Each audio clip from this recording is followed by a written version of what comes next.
Hey YouTubers, today we're working on a basement reno, and the reno's been done for the most part and we've painted, but we've had some redos to do. Customers wanted some other things touched up, so even though most of the paint is finished in here, there's spots that have to be primed.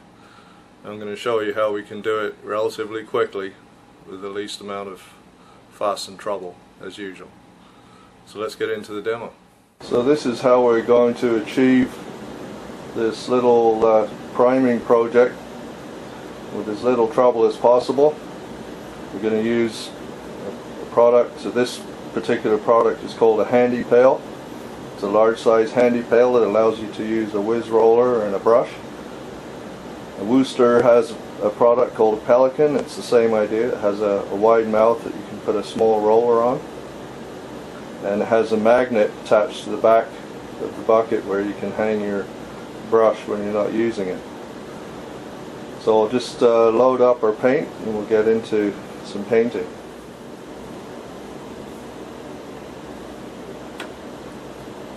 Just want to load up the bucket so that it reaches the brush and the roller for whatever we need to do to use our project. We won't need a lot of paint, but you're going to be painting all day, you just load it to a point where it touches your brush and your roller.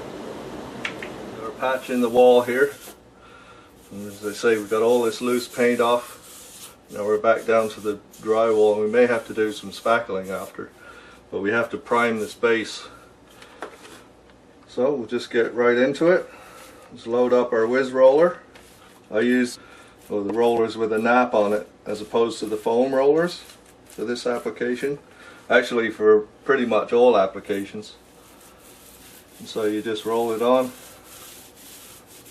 you just cover your area, and then you just feather it out like you would if you were rolling with a 9.5 inch roller, or apply it like that. A bit more on there. Just use the edge of the handy pail.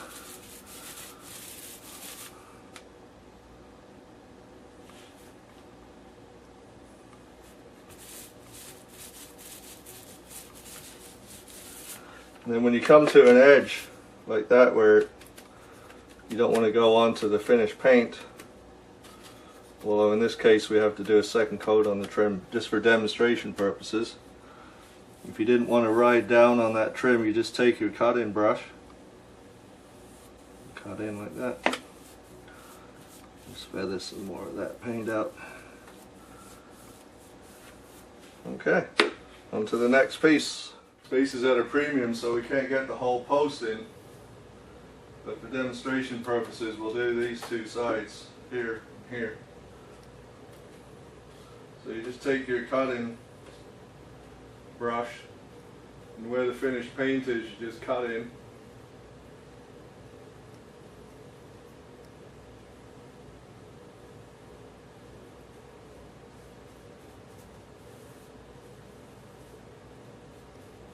And I'll show you why we use the shaggy sleeve.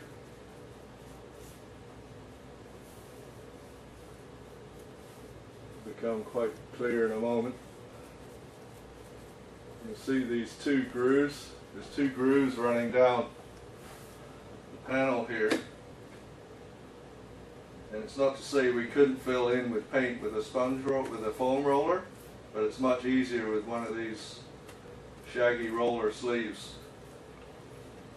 So we start in the middle, work our way out to the edges, and you can see that they're not really filling in that easily.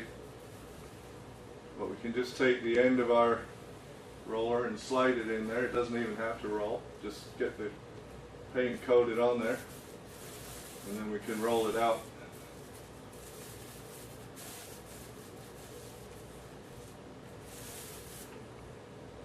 Load up the sleeve again.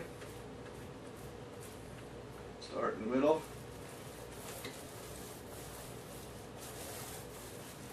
Work our way out to the outside edges.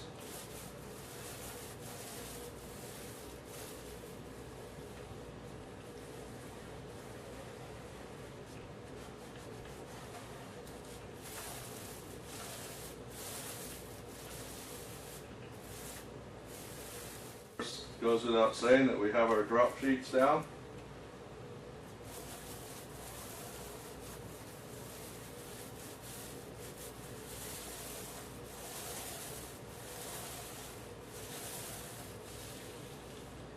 So this is a lot less cumbersome than using a 9.5-inch roller, but you can still get some coverage out of it. You can use both ends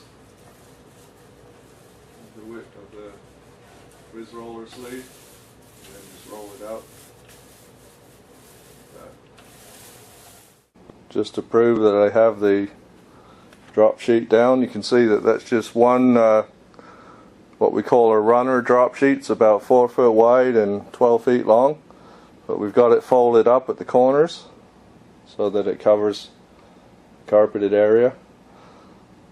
And you know, we never intend on painting the floor, but drops inevitably do come off, either spray or we could accidentally drop, and we want to take precautions regardless of how good we think we are or how good people tell us we are. We know there's always a potential for paint to drop, and it's better to spend the time drop sheeting than it is to clean. Do the bottom of the post, so we take our cut-in brush again.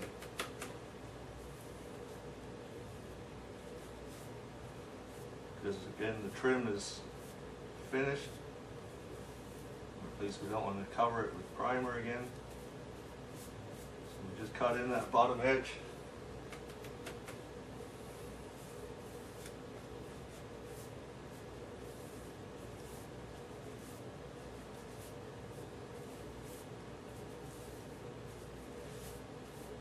Make sure we get those grooves, because the roller is not going to be able to go right to the bottom.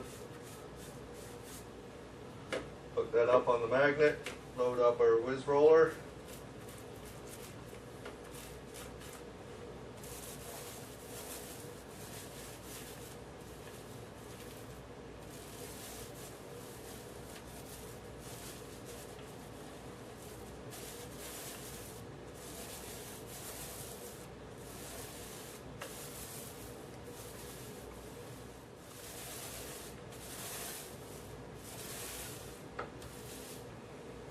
So the next thing is our window well here, our returns.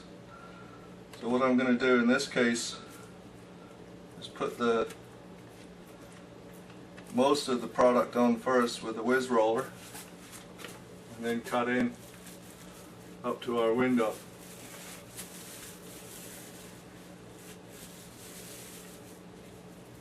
So we can go in. You don't have to be too careful about this. It's a really small reveal here because we're going to second coat our trim. So it's okay to go up to that. We can go right down to the inside edge with the whiz roller. We can go right into these corners as long as we roll out the areas where it slides.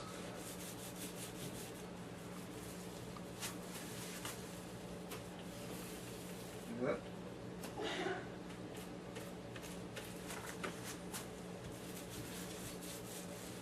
So we fill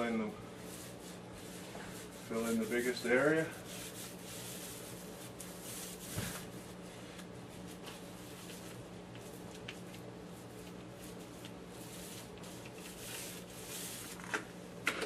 And then we take our cut-in brush.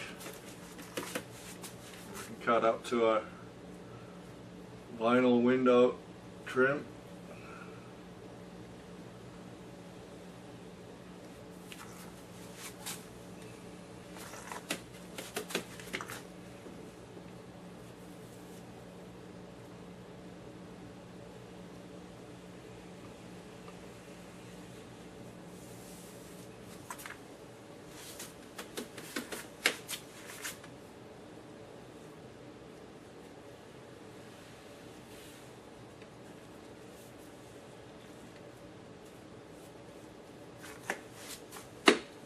Window here, make it a little easier.